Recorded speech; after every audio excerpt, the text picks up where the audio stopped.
What's going on out there, Bike Land? Good morning, everybody, YouTube. Yeah, I just wanted to add one other thing. Doing this safety video thing today. Got this video in front of me. Sorry, the camera's kind of screwy. So we got an LED headlight at 12,400 lumens. I just got done talking to you guys about modifications and serious nonsense upgrades to your bikes. Let's go over here and look at the average headlight lumens for a car from high beam to low beam is 2,400. Now, I don't know if anybody's ever blinded you going down the street with their high beams on, but don't be a moron.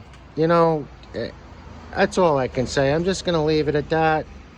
If you want to get yourself killed or send yourself off the road or cause somebody else to have an accident, be an idiot. That's why I don't follow these guys out there. I might not have all the answers, but I'm definitely not going to lead you down the wrong path. Keep your head on a swivel, as Mouse says, and Godspeed, friends.